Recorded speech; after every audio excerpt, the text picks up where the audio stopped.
Hello hello everyone, very welcome. So guys, PhD entrance test 2018 का हम previous question paper solve कर रहे हैं रिसर्च मैथोलॉजी का। 2018 का हम प्रीवियस क्वेश्चन पेपर कर रहे हैं रिसर्च मैथोलॉजी का। सो गाइस देखिए, जिन लोगों ने इससे पहले की क्लास नहीं देखी है, डिस्क्रिप्शन पर मैं लिंक दे दूंगा, आप वहां से देख सकते हैं। सो गाइस, हमने 25 क्वेश्चंस कंप्लीट कर लिए थे। 25 क्वेश्चन हमने कर लिए थे। देखिए अभी हम 26 से स्टार्ट करेंगे। देखिए 26 क्वेश्चन आपकी स्क्रीन पर है। क्वेश्चन को पढ़ लीजिए और अपना आंसर दीजिए। मैं आपके आंसर देख रहा हूं, तो जल्दी से क्वेश्चन को पढ़िए और अपना आंसर दीजिए।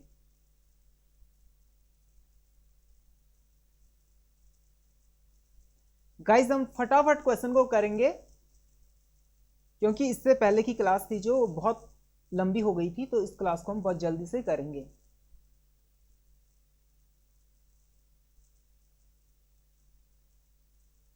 तो देखिए गाइस, फर्स्ट क्वेश्चन क्या पूछ रहा है। अनुसंधान निर्माण के माप की क्षमता को अनुसंधान एक मिनट गाइस, हाँ, अनुसंधान निर्माण के माप की क्षमता को अन्य मापों के साथ सह संबंध करने की क्षमता को क्या कहा जाता है।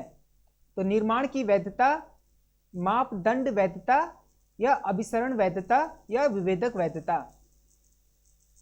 देखिए बहुत सारे स्टूडेंट्स इसमें एक के साथ चले गए हैं, निर्माण की वैधता, लेकिन यहां पर यह आंसर नहीं होगा और मापदंड इसका करेक्ट आंसर होगा।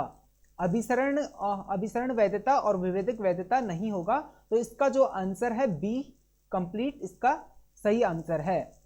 मापदंड वैधता, जब भी हम अनुसंधान का निर्माण करते हैं, रिसर्च करते हैं और रिसर्च का हम एक डिजाइन तैयार करते हैं, तो उसकी जो कैपेसिटी है, क्षमता है, उसके जो अन्य माप हैं उसके साथ सह संबंध करने की क्षमता को हम क्या कहते हैं, मापदंड कहते हैं। ठीक है, क्वेश्चन नंबर 2, एक minute guys, question number 2, question को पढ़ लीजिए।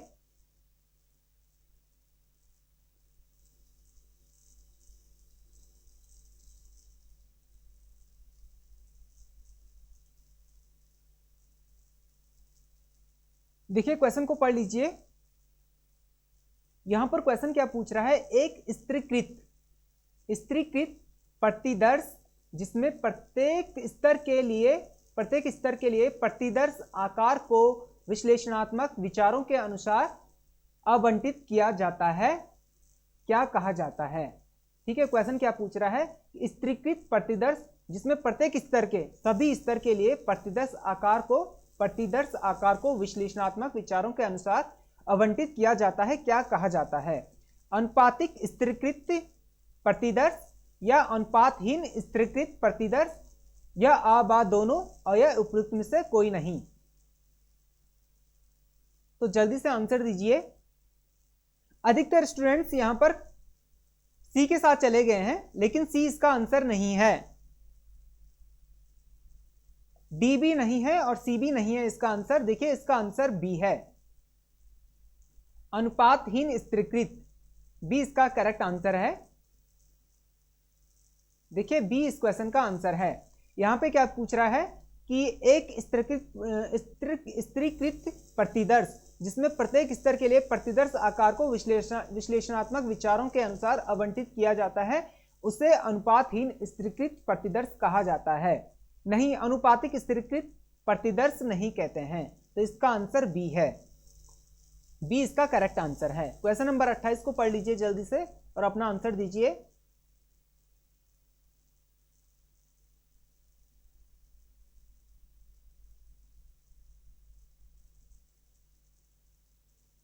देखिए गाइस, क्वेश्चन पूछ रहा है एक सांख्यिकीय अस्थिरता जो प्रतिदर्श में संयोग विभिन्नता के कारण होता है, उसे कहा जाता है। गैर प्रतिचयन त्रुटियां, यहां पर त्रुटियां लिखा हुआ है, त्रुटियां या प्रतिदर्श पूर्वाग्रह, और क्रमबद्ध त्रुटि यादृच्छिक प्रतिचयन त्रुटि। यादृच्छिक प्रतिचयन त्रुटि। तो इसका आंसर क्या है, जल्दी से दीजिए। देखिए अधिकतर स्टूडेंट्स यहां पर बी के साथ जा रहे हैं, लेकिन इसका आंसर बी नहीं है, ए नहीं है और सी भी नहीं है। इसका आंसर है डी। डी इसका करेक्ट आंसर है। इस क्वेश्चन का आंसर डी है। जब भी एक सांख्यिकीय अस्थिरता जो प्रतिदर्श में संयोग विभिन्नता के कारण होता है उसे हम क्या कहते हैं, यादृच्छिक प्रतिचयन त्रुटि। कुछ स्टूडेंट्स यहाँ पे सी के साथ भी चले गए हैं, लेकिन इसका आंसर डी है। देखिए साहित्यिक चोरी, क्वेश्चन को पढ़ लीजिए। साहित्यिक चोरी क्या है?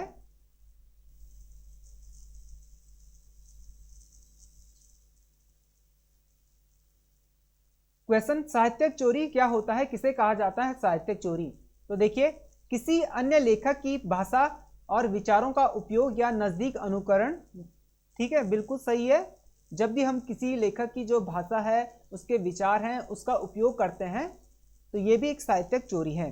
दूसरों के काम का प्रतिनिधित्व अपने मूल काम के रूप में करना, यानी कि दूसरों का जो वर्क है, दूसरों का जो काम है, उसका प्रतिनिधित्व हम मूल काम के रूप में करना, मतलब उसका जो प्रतिनिधित्व हम खुद से करते हैं। यानी कि काम किसी और ने किया, क्रेडिट क्या किसने ले लिया, हमने खुद से ले लिया। तो ये भी सही है इसका आंसर, ये भी सही है इसका आंसर। स्रोत का हवाला दिए बिना किसी के विचारों या परिणामों का उपयोग करना, यानी कि हमने कहीं से कुछ लिया है, किसी बुक से कुछ लिया है, किसी राइटर की बुक से या किसी लेखक की बुक से हमने कुछ ले लिया है, और ना ही लेखक को बताया है और ना ही हमने बुक्स का रिव्यू दिया है किस बुक से लिया है। तो ये भी सही है। तो इसका आंसर क्या है, डी, उपयुक्त सभी। बिल्कुल सबने सही आंसर दिया है, उपयुक्त सभी, लेकिन कुछ बच्चे यहाँ पर गलत हो गए हैं। क्वेश्चन नंबर 30, क्वेश्चन को पढ़ लीजिए और आंसर दीजिए जल्दी से। जल्दी से आंसर दीजिए।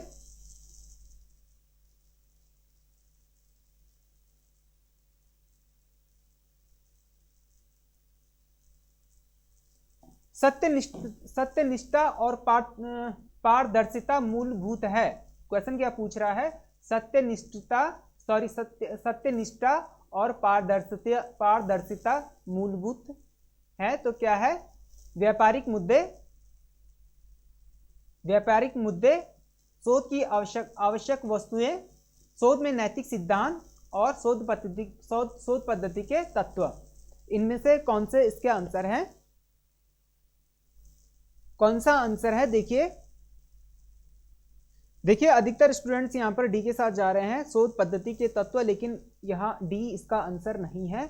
देखिए व्यापारिक मुद्दे भी नहीं होगा, शोध की आवश्यक वस्तुएं नहीं होगा, इसका आंसर सी है, शोध में नैतिक सिद्धांत। सी विल बी करेक्ट आंसर। सत्यनिष्ठा और पारदर्शिता मूलभूत क्या है, शोध में नैतिक सिद्धांत है। ठीक है, सी इसका आंसर है। क्वेश्चन नंबर, गाइस देखिए इस क्लास की पीडीएफ आपको टेलीग्राम पर मिलेगी, और ये जो टेलीग्राम चैनल है इसे सब्सक्राइब कर लीजिए। डिस्क्रिप्शन पर मैंने लिंक दिया हुआ है। यदि आपको नहीं मिलता है तो देखिए ये हमारा व्हाट्सएप नंबर है, आप इस नंबर को सेव कर लीजिए, और सेव करने के बाद प्रोफाइल पे जाइए और इसके सारे लिंक आपको मिल जाएंगे। फेसबुक और इंस्टाग्राम और टेलीग्राम तीनों लिंक आपको मिल जाएंगे, तो आप यहाँ से ज्वाइन जरूर कर लीजिए। देखिए कंप्लीट जो भी क्लास होगी हमारी सारी पीडीएफ आपको टेलीग्राम पर प्रोवाइड कर लिया जाएगा। सो गाइस क्वेश्चन नंबर 31, जल्दी से क्वेश्चन को पढ़ लीजिए, क्वेश्चन को जल्दी से पढ़ लीजिए।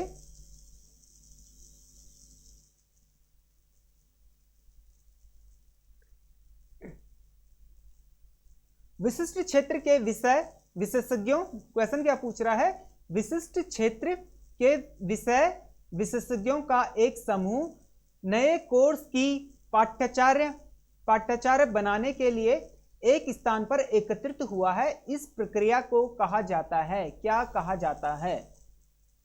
यानी कि एक्सपर्ट, किसी भी सब्जेक्ट के या किसी भी सब्जेक्ट के एक्सपर्ट हैं जो, वो कहीं पर एकत्रित हुए हैं और क्या कर रहे हैं, एक नए कोर्स की पाठ्यचर्या बनाने के लिए एक स्थान पर एकत्रित हुए हैं। ठीक है, मतलब कोई कोर्स बनाना है, उसका सिलेबस तैयार करना है, और उस सिलेबस को तैयार करने के लिए एक स्थान पर क्या हुए हैं, एकत्रित हुए हैं, तो इस प्रक्रिया को क्या कहा जाएगा।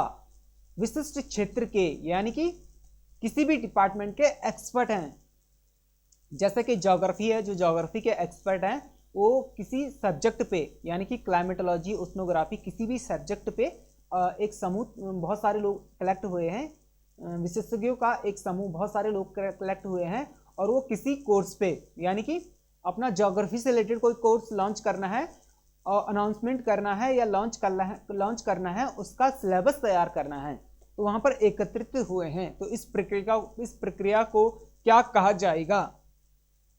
बहुत ही इंपॉर्टेंट क्वेश्चन है गाइस। ये क्वेश्चन किसी भी यूनिवर्सिटी का प्री पीएचडी एंट्रेंस का फेवरेट क्वेश्चन है। आप किसी भी यूनिवर्सिटी का प्री पीएचडी एंट्रेंस देंगे तो ये क्वेश्चन जरूर पूछा जाएगा। और गाइस देखिए, पैटर्न चेंज हो सकता है, क्वेश्चन पूछने का जो तरीका है वो चेंज हो सकता है, लेकिन क्वेश्चन इसी फॉर्म में पूछा जाएगा। जो ऑप्शन आपको दिख रहे हैं ना, जो ऑप्शन आपको सारे दिख रहे हैं, जो ऑप्शन आपको दिख रहे हैं, इन्हीं ऑप्शन में से क्वेश्चंस पूछे जाते हैं। तो देखिए, अधिकतर बच्चे ए के साथ चले गए हैं, कुछ डी के साथ चले गए हैं, देखिए, और बहुत कम बच्चे हैं जो बी के साथ हैं। तो देखिए, संगोष्ठी सेमिनार नहीं होगा, और देखिए सम्मेलन कॉन्फ्रेंस भी नहीं होगा, और गोष्ठी नहीं होगा। देखिए, वर्कशॉप होगा, बी इसका करेक्ट आंसर है, बी इसका करेक्ट आंसर है, वर्कशॉप। देखिए, जब भी हम क्या करते हैं, कोई चीज, कुछ भी चीजें हम किसी को सिखाते हैं, यानी कि ट्रेनिंग देते हैं, समझ गए हो ना, ट्रेनिंग देते हैं, यानी कि सिलेबस को तैयार करने के लिए हम एक्सपर्ट आ रखे हैं, वहां पर कोई कोर्स का एक सिलेबस तैयार करना है, पाठ्यचर्या बनाना है, उसे हम क्या कहेंगे, वर्कशॉप कहेंगे। क्या कहेंगे, वर्कशॉप, यानी कि कार्यशाला। ठीक है, क्वेश्चन नंबर 32 गाइस, फटाफट हम क्वेश्चन को करेंगे, टाइम बहुत ज्यादा हो गया है, क्वेश्चन को जल्दी से पढ़ लीजिए, क्वेश्चन को पढ़ लीजिए।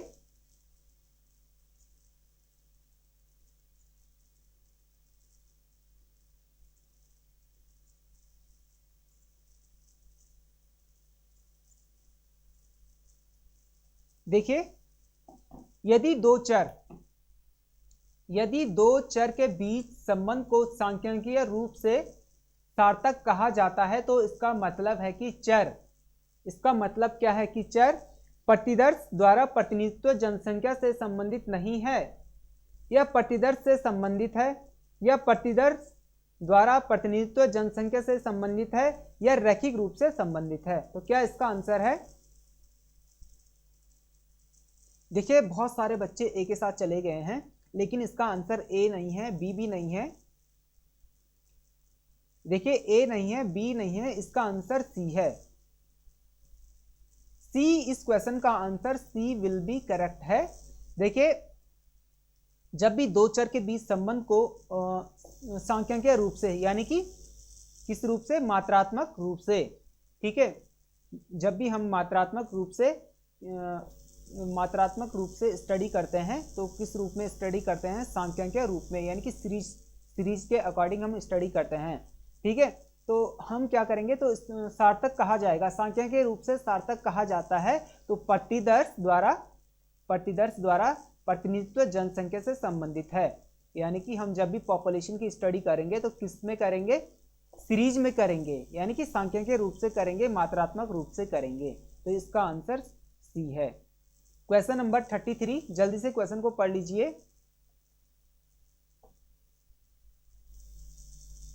गाइस, एक अनाउंसमेंट करना है मुझे। देखिए, ज्योग्राफी का हमारा 15 दिसंबर से क्रैश कोर्स लॉन्च हो रहा है। वैसे तो अनाउंसमेंट तो हो गया है, मैंने स्टेटमेंट डाल दिया था, तो आपने देखा होगा, जो कि कम्प्लीटली फ्री है, सब कुछ फ्री है। आपको कंप्लीट पीडीएफ दिया जाएगा, व्हाट्सएप ग्रुप में दिया जाएगा। और दूसरा कि जो हमारा डाउट सेशन होगा वो यहाँ पर होगा, इस प्लेटफॉर्म पर होगा, पब्लिक होगा सबके लिए, सभी देख सकते हैं, सभी उसे एक्सेस कर पाएंगे। और यहाँ पर हफ्ते में 2 या 3 क्लासेस होंगी, 3 क्लासेस होंगी यूजीसी नेट ज्योग्राफी की, जून सेशन के लिए हो रही है। तो गाइस देखिए, जिन लोगों को ज्योग्राफी का क्रैश कोर्स ज्वाइन करना है, कम्प्लीटली फ्री है सब कुछ, तो देखिए मुझे व्हाट्सएप मैसेज कर लीजिए, आपको व्हाट्सएप का लिंक दिया जाएगा, आप वहां से ज्वाइन कर सकते हैं। सो गाइस देखिए क्वेश्चन क्या है, सहसंबंध का गुणांक मान क्या है। मान निहित है तो क्या है, 0 से 1 के मध्य, 8 से 0 के मध्य, -1 से 0 के मध्य और -1 से +1 के मध्य। तो देखिए इस क्वेश्चन का आंसर सभी ने गलत किया है, किसी ने भी सही नहीं किया है। अधिकतर ए, बी और सी के साथ चले गए हैं, लेकिन बहुत कम बच्चे 2% बच्चे यहाँ पर डी के साथ गए हैं, डी के साथ गए हैं। तो इसका आंसर डी है, डी करेक्ट है। सहसंबंध का गुणांक कितना होता है, -1 से और +1 के मध्य होता है। ये आप याद कर लीजिए, ये क्वेश्चन भी किसी भी फॉर्म में पूछ सकता है, ठीक है। जो हमारे ऑप्शन होते हैं, आंसर होते हैं, उन्हीं से क्वेश्चन भी बनते हैं, तो उनको अच्छे से पढ़ना चाहिए, तो अच्छे से पढ़ लीजिए। क्वेश्चन नंबर 34, एक शोधकर्ता, देखिए क्वेश्चन को पढ़ लीजिए, पहले आप पढ़ लीजिए।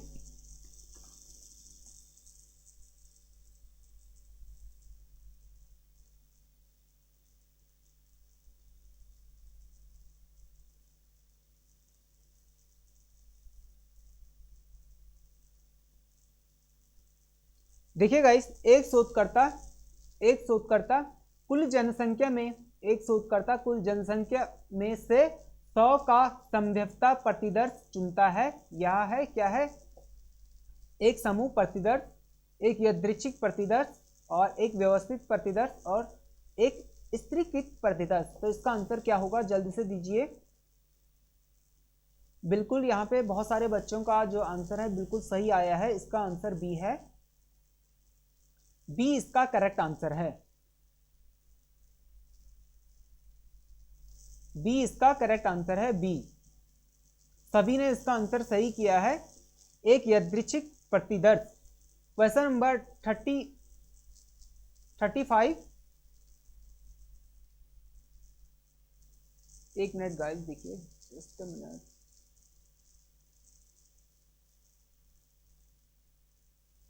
क्वेश्चन को पढ़ लीजिए।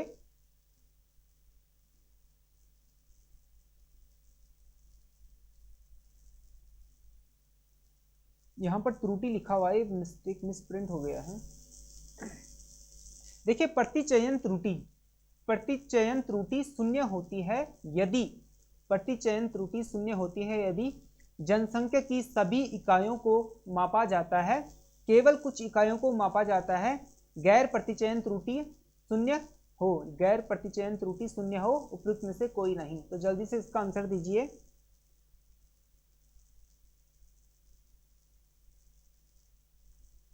देखिए इसका जो करेक्ट आंसर, अधिकतर स्टूडेंट्स यहां पर बी के साथ जा रहे हैं, केवल कुछ इकाइयों को मापा जाता है, लेकिन ऐसा नहीं होता है, कुछ इकाइयों को नहीं मापा जाता है।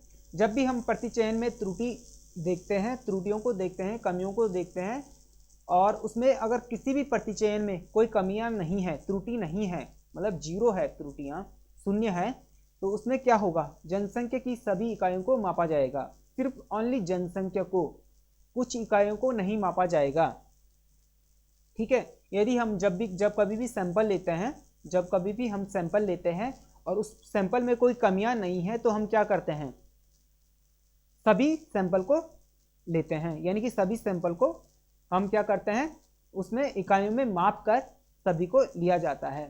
तो इसका आंसर ए होगा, ए इसका करेक्ट होगा, सी नहीं है, डी नहीं है और बी तो बिल्कुल नहीं होगा, क्योंकि बहुत सारे स्टूडेंट्स ने यहाँ पर आंसर बी किया है, तो ए इसका करेक्ट आंसर है।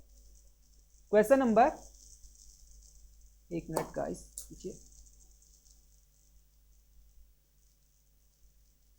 क्वेश्चन नंबर 26, जल्दी से क्वेश्चन को पढ़ लीजिए।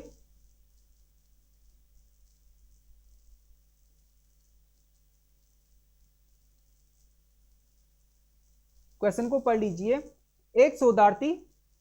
एक शोधार्थी वास्तव में वह मापता है जो वह सोचता है।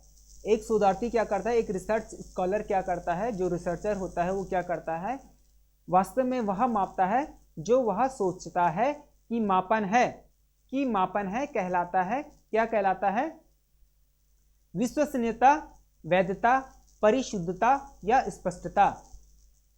तो इसका आंसर देखिए, अधिकतर स्टूडेंट्स ने यहाँ पर डी किया हुआ है, स्पष्टता। बिल्कुल सही आपने क्या सोचकर दिया है, बिल्कुल सही सोचकर दिया होगा आंसर, लेकिन इसका आंसर डी नहीं होगा, डी बिल्कुल नहीं होगा। और परिशुद्धता भी नहीं होगा। देखिए वैधता होगा, बी इसका करेक्ट आंसर होगा, बी वैधता। और विश्वसनीयता भी नहीं होगा। गाइस देखिए, जब भी हम रिसर्च करते हैं तो हमारा एक पैरामीटर होता है, एक स्केल होता है कि हमें किन किन पॉइंट को ध्यान में रखते हुए रिसर्च करना है। ठीक है, किन किन बातों का ध्यान रखना है और किन किन पैरामीटर को हमने फॉलो करना है, किन किन इंस्ट्रक्शन को हमने फॉलो करना है, और उसके बाद ही हम रिसर्च अच्छे से कंप्लीट कर पाएंगे। तो इसमें जो वैधता है वो करेक्ट आंसर है, B. B will be correct answer. ठीक है, क्वेश्चन नंबर 37 को पढ़ लीजिए।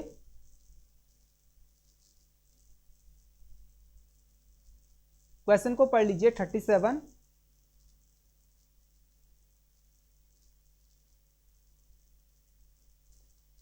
गाइस देखिए, शून्य और वैकल्पिक परिकल्पना कथन है। शून्य परिकल्पना, सॉरी वैकल्पिक, शून्य और वैकल्पिक परिकल्पना कथन है। क्या है? जनसंख्या मापदंडों के बारे में, या प्रतिदर्श मापदंडों के बारे में, या प्रतिदर्श सांख्यिकी के बारे में, या जनसंख्या के सांख्यिकी के बारे में। देखिए गाइस, यहां पर देखिए कुछ लोगों के आंसर सही आ रहे हैं लेकिन कुछ के आंसर बिल्कुल भी सही नहीं है, तो इसका आंसर ए है, ए विल बी करेक्ट आंसर होगा। शून्य और वैकल्पिक परिकल्पना का कथन, तो ए इसका करेक्ट आंसर है। देखिए बी नहीं है, सी नहीं है, डी नहीं है। शून्य जो वैकल्पिक परिकल्पना होती है तो जनसंख्या मापदंडों के बारे में होता है। ठीक है, क्वेश्चन नंबर 38, क्वेश्चन को पढ़ लीजिए। सहसंबंध है, सहसंबंध क्या होता है? तो क्वेश्चन को जल्दी से पढ़ लीजिए।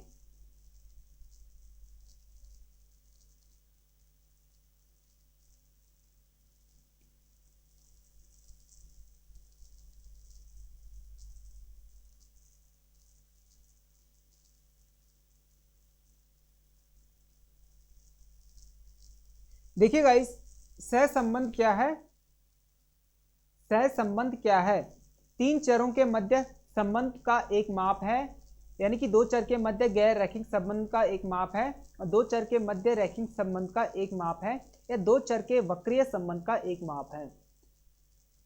आपने पढ़ा होगा वक्रीय संबंध को, आपने पढ़ा होगा दो चर के मध्य वक्रीय संबंध को आपने अच्छे से पढ़ा होगा। सहसंबंध इसी को कहा जाता है, डी इसका करेक्ट आंसर है। आपने देखा होगा, जैसा कि एक मिनट गाइस देखिए, ये सहसंबंध है, ये क्या है? सहसंबंध है। ये क्या है? वक्रीय संबंध है। ठीक है, वक्रीय संबंध है, यहां पर से रिलेट है, यहां पर भी रिलेट है, यहां पर भी रिलेट है, एक दूसरे को रिलेट कर रहे हैं। तो दो चर के मध्य, जैसे कि नॉर्थ और साउथ। ठीक है, नॉर्थ और साउथ क्या हो गया? नॉर्थ और साउथ ये क्या है? दो चर हैं। ठीक है, तो ये दो क्या कर रहे हैं? दोनों एक दूसरे को रिलेट कर रहे हैं, तो इसका आंसर क्या है? डी है। इसी को सहसंबंध कहा जाता है। गाइस फटाफट क्वेश्चंस को करेंगे हम, क्योंकि टाइम बहुत ज़्यादा हो रहा है, तो जल्दी से क्वेश्चन को पढ़ लीजिए।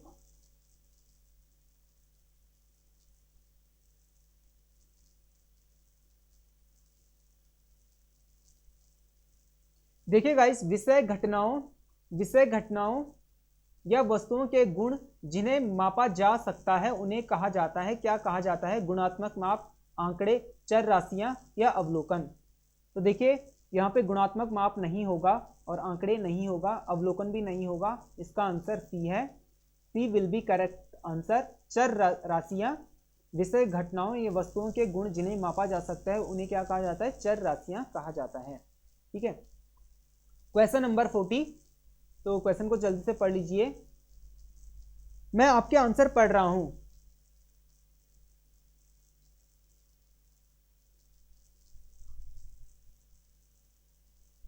देखिए मात्रात्मक आंकड़े मात्रात्मक आंकड़े को क्या कहते हैं?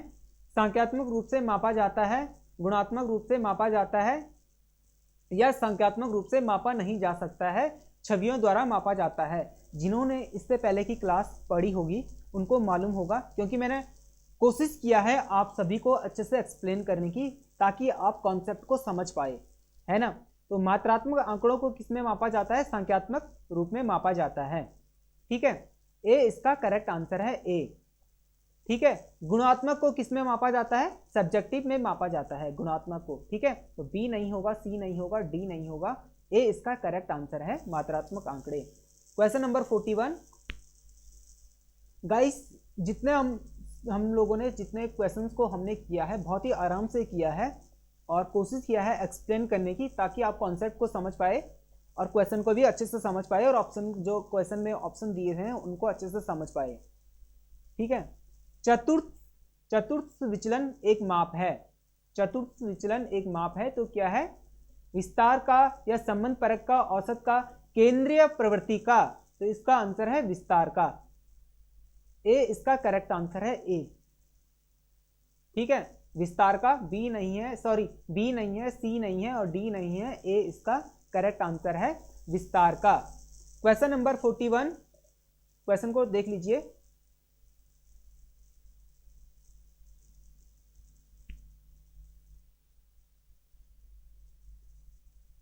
परिकल्पना के परीक्षण में परिकल्पना का परीक्षण किया जाता है, ठीक है। परिकल्पना के परीक्षण में परिकल्पना का परीक्षण किया जाता है। तो जनसंख्या के लिए, अवलोकन के लिए, प्रतिदर्श के लिए या चर के लिए? जल्दी से क्वेश्चन का आंसर दीजिए।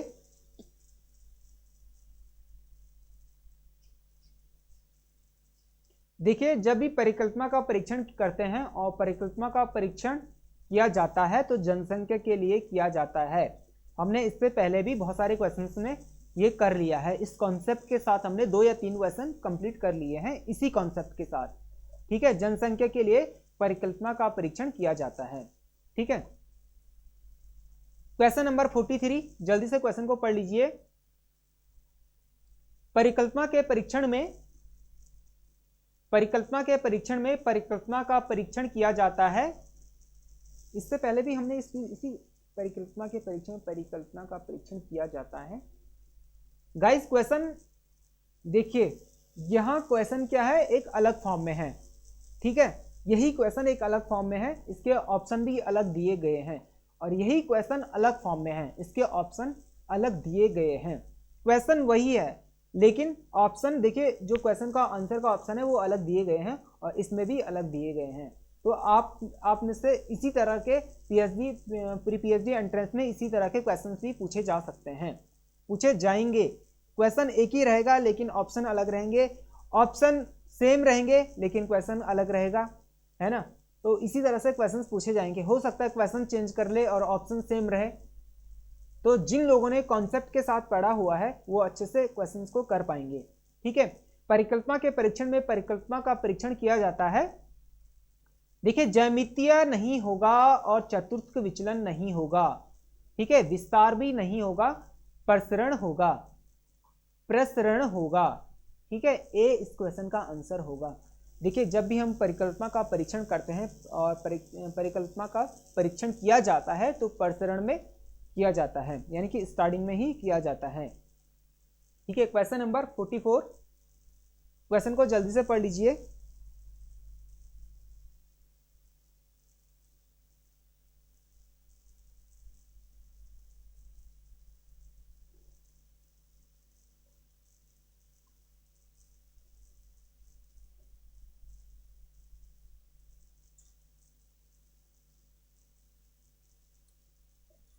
गाइस, एक मिनट, इस क्वेश्चन को आप रिव्यू में रख लीजिए, इस पर मैं फिर से रिव्यू लेकर आऊंगा। ये क्वेश्चन बिल्कुल सही है, ये क्वेश्चन बिल्कुल सही है। परिकल्पना के परीक्षण में परिकल्पना का परीक्षण किया जाता है, ये बिल्कुल सही क्वेश्चन है, लेकिन इस पर थोड़ा मुझे डाउट हो रहा है, इस पर मुझे थोड़ा डाउट हो रहा है। इसको आप रिव्यू में रख लीजिए, ठीक है। इसको आप रिव्यू में रख लीजिए और क्वेश्चन को पढ़ लीजिए। निम्नलिखित में से कौन सी, देखिए, निम्नलिखित में से कौन सी प्रतिचयन विधि संभवतः पर आधारित है। तो जल्दी से अपने आंसर दीजिए।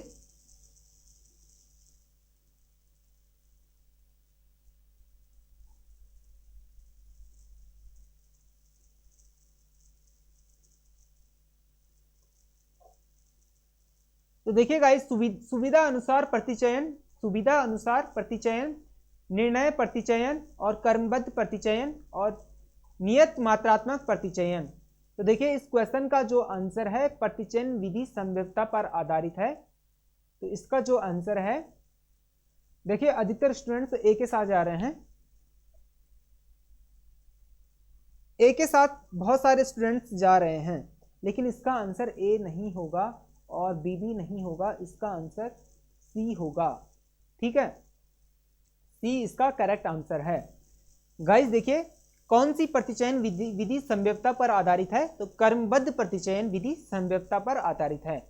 ठीक है, किसी भी हम प्रतिचयन विधि के माध्यम से हम कभी भी कोई भी रिसर्च करते हैं या किसी चीज को लेते हैं तो हम एक कर्मबद्ध प्रतिचयन के विधि के माध्यम से ही उस चीज को लेते हैं, यानी कि हम डेटा को भी कलेक्ट करते हैं तो एक कर्मबद्ध प्रतिचयन के विधि के माध्यम से ही कलेक्ट करते हैं। ठीक है, क्वेश्चन नंबर 45। देखिए ये लास्ट क्वेश्चन है गाइज हमारा, 45 क्वेश्चन ही है हमारे पास। साहित्यिक चोरी से बचाव करने के लिए सबसे अच्छा तरीका है। देखिए साहित्यिक चोरी बचाव करने के लिए सबसे अच्छा तरीका है क्या है? हमेशा अपने स्रोतों का दृष्टांत दीजिए। देखिए हमेशा अपने स्रोतों का, यानी कि जहां से हम डेटा कलेक्ट कर रहे हैं, जहां से हम कुछ ले रहे हैं, डेटा ले रहे हैं, कुछ लाइन ले रहे हैं, कुछ भी ले रहे हैं हम, ठीक है, किसी की बुक से या किसी राइटर से, तो हम दृष्टांत दीजिए, मतलब जिस बुक से हम ले रहे हैं उस बुक्स का रिव्यू जरूर दीजिए, किस बुक से लिया है, किस पेज नंबर से लिया है, किस लाइन से लिया हुआ है। अन्य लोगों की जानकारी का विवरण दीजिए और उसके स्रोतों का दृष्टांत दीजिए। ठीक है, और अपने स्वयं के योगदान को शामिल कीजिए। और सभी का आंसर इसमें आ रहा है डी। ठीक है, लेकिन इसका आंसर डी नहीं है, डी बिल्कुल भी नहीं है। सभी का आंसर डी आ रहा है, देखिए, लेकिन इसका आंसर डी नहीं है। इसका आंसर क्या है? साहित्यिक चोरी से बचाव करने के लिए सबसे अच्छा तरीका क्या है?